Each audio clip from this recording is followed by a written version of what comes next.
আসসালামু আলাইকুম viewers, welcome to my channel NP education. এনপি এডুকেশনে আপনাদের সকলকে স্বাগত। আশা করি আপনারা সবাই খুব ভালো আছেন। আজ চলে আসলাম আপনাদের সামনে নতুন আরও একটি ভিডিও নিয়ে। আজকের ভিডিওতে থাকছে যে এক্সটার্নাল এক্সাম আছে আমাদের সামনে ডিএলএড পার্ট 1-এর, সেই এক্সটার্নালের সামনে আমরা কিভাবে মাইক্রো টিচিং উপস্থাপন করব, কোন বিষয়গুলো আমাদের মাথায় রাখতে হবে, কোন বিষয়গুলো করব, কোন বিষয়গুলো করব না, এই সব কিছুই থাকবে আজকের ভিডিওতে। তো একটু স্কিপ না করে ভিডিওটি পুরো দেখবেন। আশা করি সম্পূর্ণ বিষয়টি আপনাদের বোধগম্য হবে।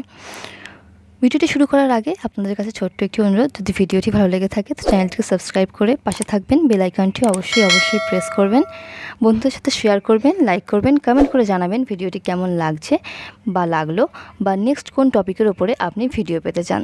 তো চলুন শুরু করা যাক আজকের ভিডিও। প্রথমেই আমরা জানব মাইক্রো টিচিং বা অনুশিক্ষণ কী। শ্রেণীকক্ষে শিক্ষণ বা পাঠদানের কাজ সুষ্ঠুভাবে সম্পাদনের জন্য শিক্ষক শিক্ষিকার কিছু দক্ষতার প্রয়োজন হয়। এই দক্ষতা বৃদ্ধির জন্য বিভিন্ন কৌশল অবলম্বন করা হয়। আণবিক শিক্ষণ বা অনুশিক্ষণ হলো এমন একটি শিক্ষণ কৌশল। এই আণবিক শিক্ষণের জনক হলেন কিথ অ্যাচিসন নামের একজন আমেরিকান শিক্ষাবিদ।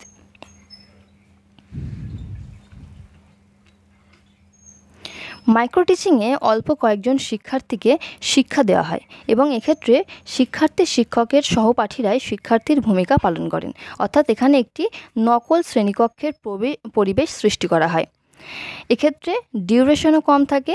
রিয়েল ক্লাসরুমে যেমন 40 থেকে 45 মিনিট থাকে, কিন্তু এক্ষেত্রে মাইক্রো টিচিংয়ের ক্ষেত্রে কী হয়, 5 থেকে 6 মিনিট টাইম দেওয়া হয়। মাইক্রো টিচিং হলো ম্যাক্রো টিচিংয়ের একটি ক্ষুদ্র সংস্করণ, অর্থাৎ ম্যাক্রো টিচিং যদি আমরা ভালোভাবে বা সঠিকভাবে উপস্থাপন করতে চাই তাহলে আমাদের মাইক্রো টিচিংয়ের ওপরে কিন্তু ভালোভাবে প্র্যাকটিস বা রপ্ত থাকতে হবে।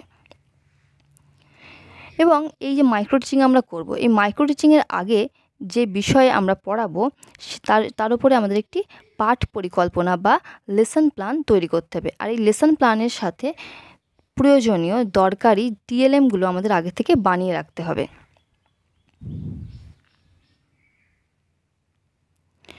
মাইক্রো টিচিংয়ের ক্ষেত্রে আরেকটা জিনিস আমাদের মাথায় রাখতে হবে, সেটা হলো আমরা যে স্কিলটি সিলেক্ট করব সেই স্কিলের প্রত্যেকটি কম্পোনেন্ট বা আচরণাঙ্গগুলোর ওপরে যেন প্রশ্ন করা হয় এবং শিক্ষার্থীদের তার ওপরে তোমাদের বোঝাতেও হবে এবং প্রশ্নও করতে হবে।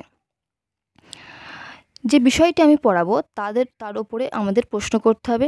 যে ইউনিট পড়াবো সেই এককের নাম, সেটি কিছু সাধারণ প্রশ্নের মাধ্যমে যেন শিক্ষার্থীরা গেস করতে পারে এমন কিছু সাধারণ প্রশ্ন আমাদের করতে হবে। আর একটা বিষয়, মাইক্রো টিচিংয়ের ক্ষেত্রে আমরা প্রথমে জানা জিনিস থেকে অজানার দিকে যাব, অর্থাৎ আরোহী পদ্ধতি অবলম্বন করব। এবার আসি কিছু করণীয় বিষয় এবং কোন বিষয়গুলো আমাদের করা উচিত না তার উপরে। তো প্রথমেই বলি, আমাদের মনে রাখতে হবে আমরা কিন্তু বাচ্চাদের দিকে পুরোপুরি পিছন দিয়ে ব্ল্যাকবোর্ড কখনো ইউজ করব না। এটা কিন্তু একদম আমাদের উচিত না। আমরা সবসময় ব্ল্যাকবোর্ড 45 ডিগ্রি কোণ করে ইউজ করব। দ্বিতীয় কথা, আমরা প্রথমে ক্লাসে ঢুকেই কিন্তু ব্ল্যাকবোর্ড ইউজ করব না। গিয়েই আমি শর্টাশর্ট কিছু লিখে দিলাম বা কিছু অঙ্ক দিয়ে দিলাম, এরকম করব না। প্রথমে গিয়ে আমরা ধীরে সুস্থে কিছু সাধারণ কথাবার্তা বলবো, যে গুড মর্নিং, কেমন আছো, শরীর কেমন আছে, পড়াশোনা কেমন চলছে, এ ধরনের হালকা ফুলকা কিছু কথা বলবো। তারপরে আমরা আস্তে আস্তে বোর্ড ওয়ার্ক করব। তারপরে আরেকটা বিষয় আমাদের মাথায় রাখতে হবে, সেটা হলো যখন আমরা ডাস্টার ইউজ করব, ডাস্টার কীভাবে ইউজ করব, ডাস্টার আমরা ওপর থেকে নিচের দিকে আস্তে আস্তে ইউজ করব। কীভাবে ইউজ করব, ওপর থেকে নিচের দিকে আস্তে আস্তে ইউজ করব। অর্থাৎ যদি ওপরের লেখাগুলো প্রথমে লিখব আর শেষের লেখাগুলো শেষে থাকবে, তার মানে ওপর থেকে মুছলে যারা অনেকে আছে ক্লাসের স্টুডেন্ট যারা কম একটু দেরিতে বোঝে বা ধীরে ধীরে লেখে, তাদের ক্ষেত্রে সুবিধা হবে কি, যে ওপর থেকে মুছলে তারা আস্তে আস্তে বা তারা সময় পাবে নিচের লেখাগুলো লেখার বা বোঝার। নেক্সট আরেকটা জিনিস যেটা আমরা করবো না, ওই যে ডাস্টার, আমরা র্যান্ডামলি ডাস্টার দিয়ে মুছবো না ব্ল্যাকবোর্ড, যাতে ওই ডাস্টারের ডাস্টগুলো আমাদের নিজেদের মুখে এবং শিশুদের মুখে ছড়িয়ে পড়ে এবং কাশির সৃষ্টি হয়। এ ধরনের কোনো কাজ আমরা কিন্তু করবো না। এটা কিন্তু ব্যাড ম্যানার্স, এটা আমাদের কিন্তু অবশ্যই মাথায় রাখতে হবে। আর একটা কথা, যখন আমরা ব্ল্যাকবোর্ড ইউজ করব তখন ডাস্টারটাকে হয় টেবিলে রাখবো, কিংবা যদি আমরা হাতে রাখি তো আমরা বাম হাতে রাখবো এবং সেটাকে পিছন দিকে রাখার চেষ্টা করব। নেক্সট আসি পয়েন্টারের বিষয়ে। পয়েন্টার এটা খুব ইম্পর্টেন্ট। আমরা বেশিরভাগ ক্ষেত্রে ডান হাত ইউজ করি, তার জন্য আমরা দেখি বেশিরভাগ টিচার কি করে, ডান হাতে পয়েন্টার ইউজ করে। ডান হাতে পয়েন্টার ইউজ করা যাবে না। আমাদের সঠিক নিয়ম হলো আমাদের অলওয়েজ বাম হাতে পয়েন্টার ইউজ করতে হবে, যেমন আপনারা ছবিতে দেখতে পাচ্ছেন। ঠিক এইভাবেই আমাদের পয়েন্টারটা ইউজ করতে হবে। ডান হাতে কিন্তু কখনোই পয়েন্টার ইউজ করবেন না, ওটা কিন্তু একটা নেগেটিভ সাইড বলে গণ্য করা হয়। তো এক্সটার্নাল এ বিষয়ে প্রশ্ন করতে পারেন, আপনারা রেডি হয়ে যাবেন। আমি আজ যে বিষয়গুলো আপনাদের বললাম এগুলো কিন্তু শুধুমাত্র এক্সটার্নাল এক্সামের জন্য ইম্পর্টেন্ট না, আপনার লাইফে যে কোনো টিচিং ডেমো দেওয়ার জন্য বা ইন্টারভিউ দেওয়ার জন্য, সামনে প্রাইমারি টেট অবশ্যই আপনারা দেবেন, তো সেক্ষেত্রে আপনার যখন ইন্টারভিউ হবে সেক্ষেত্রেও আপনার এগুলো কিন্তু মাথায় রাখতে হবে। জীবনের যে পর্যায়ে আপনি যাবেন, টিচিং লাইনে যাবেন, তার ক্ষেত্রে ইন্টারভিউ হোক বা ডেমনস্ট্রেশন হোক, আপনার কিন্তু এই কথাগুলো মাথায় রাখতেই হবে, আর এগুলো জীবনের প্রতি পদে আপনার কাজে লাগবে যতদিন আপনি এই টিচিং লাইনে থাকবেন।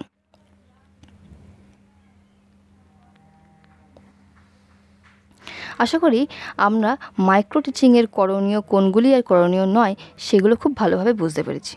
এবারে আমরা জানব কিভাবে 5 থেকে 6 মিনিটে মাইক্রো টিচিং করব সে নিয়ে।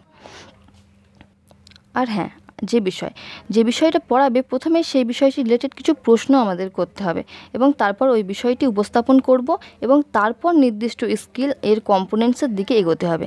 আমরা অনেক ক্ষেত্রেই দেখি যে অনেকেই আছেন এসে সেই কম্পোনেন্টস যেগুলো মানে যে স্কিলগুলো চুজ করে, সেই স্কিলের ওপরে যে কম্পোনেন্টসগুলো আছে সেই কম্পোনেন্টসের ওপরে ডাইরেক্ট প্রশ্ন করা শুরু করে দেয়, ব্যাস হয়ে গেল।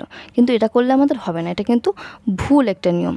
আমাদের প্রথমে ক্লাসে ঢুকতে হবে, তারপর কুশল বিনিময় করতে হবে, কিছু কথা বলতে হবে, তারপর কিছু সাধারণ প্রশ্নের মাধ্যমে চেষ্টা করতে হবে যাতে ছাত্রছাত্রীরা নিজেরাই যে বিষয়টা আজকে আমি পড়াবো সেই বিষয়ের নামটি যেন ছাত্রছাত্রীরা নিজেরাই গেস করতে পারে।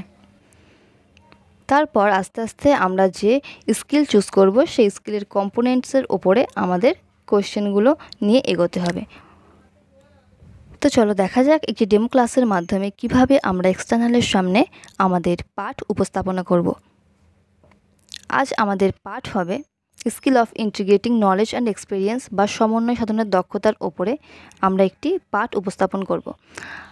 এর কম্পোনেন্টগুলো হলো striking inter subject integration with the help of learners, তারপর allowing learners to integrate eliciting examples of such integration, তারপর helping learners to integrate knowledge and experiences appropriately through examples, এবং সবশেষে থাকছে skill of generalising knowledge or experiences with the help of the learners in a participatory and interactive classroom situation.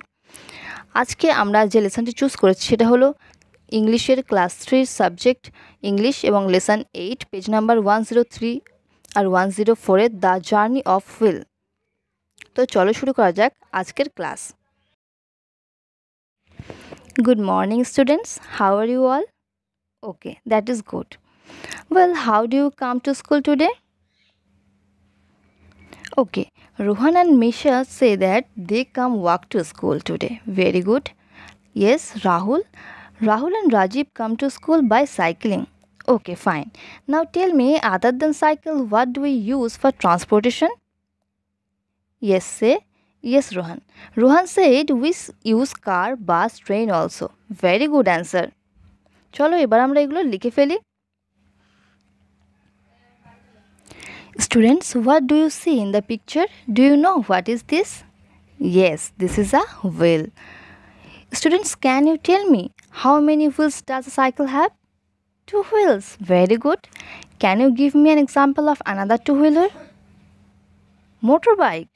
Very good. Then can you tell me how many wheels a bus and a car have? Both have 4 wheels. Very good. Children, can you guess about today's lesson? Yes, today we will learn about the journey of wheels. Do you know what is the meaning of wheel in Bengali? Yes, absolutely right. Wheel মানে হলো চাকা। চলো আমরা লিখে ফেলি এটা ব্ল্যাকবোর্ডে। Wheel মানে হলো চাকা। Now open chapter 8 page number 103. চলো এবার আমরা শুরু করি পড়া। কি বলছে প্রথমে দেখো, ডু ইউ নো মুন্নি? তুমি কি মুন্নিকে চেনো? Munni is a little girl. Munni হলো একটা ছোট্ট মেয়ে। সে স্টাডিজ ইন ক্লাস 3। সে ক্লাস 3তে পড়ে, অর্থাৎ 3য় শ্রেণীতে পড়ে। তোমরা যেমন 3য় শ্রেণীতে পড়ো, সেও কিন্তু তোমাদের মতোই 3য় শ্রেণীতে পড়ে। Her father is a Potter. তার বাবা কি একজন পটার। তোমরা কি জানো পটার মানে কি? পটার মানে হলো কুমোর। চলো লিখে ফেলি আমরা। পটার মানে হলো কুমোর। তারপরে কি বলছে দেখো। She helps her father in making earthen pots. সে তার বাবাকে মাটির পাত্র তৈরি করতে সাহায্য করে। তাহলে পটাররা কি করে আমরা এখানে জানলাম। পটাররা মাটির পাত্র তৈরি করে। She goes to market with her father in a bullock cart. সে তার বাবার সাথে, মার্কেট মানে কি? বাজার, তাই তো? মার্কেট মানে হলো বাজার। সে তার বাবার সাথে বাজারে যায় কিসে করে? In a bullock cart. Do you know what is the meaning of bullock cart? Bullock cart মানে হলো গরুর গাড়ি। দেখো আমরা লিখে ফেলি ব্ল্যাকবোর্ডে, বুলক কার্ট মানে কি? গরুর গাড়ি। তাহলে সে তার বাবার সাথে বাজারে যায় গরুর গাড়িতে করে। আচ্ছা, তোমরা কি আমাকে বলতে পারবে what is the shape of a wheel? Yes, very good. দেখো ছবিতে কেমন ছবি আছে? গোল, তাই তো? It is round in shape. Do you know why it is round? তোমরা কি জানো এটা গোল কেন হয়? জানো না? Okay fine, I will tell you. Wheel is round because round or circular objects roll better. তাই তো? তাহলে আমরা কি জানলাম? যে চাকা গোল হয় কেন? কারণ গোল জিনিস চলতে সুবিধা হয়, তাই তো? খুব সহজেই গোল জিনিস চলাফেরা করতে পারে। Now students, tell me, what did you learn from today's lesson? আজকে আমরা কি শিখলাম?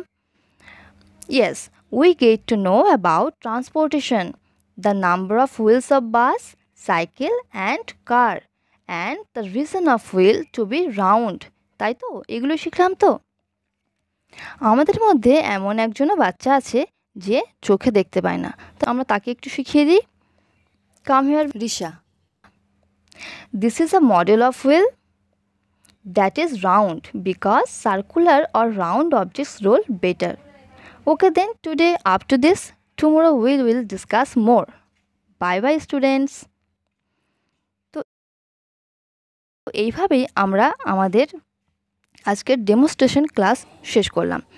এক্সটার্নাল কিন্তু আমাদের সবসময় 5 মিনিট সময় নাও দিতে পারেন, তাই আমাদের চেষ্টা করতে হবে যত কম সময়ের মধ্যে সব নিয়মগুলি মানা যায় এবং সব আচরণগুলি ফলো করা যায়। সাথে টেক্সটিও কিন্তু আমাদের পড়াতে হবে এবং বোঝাতে হবে।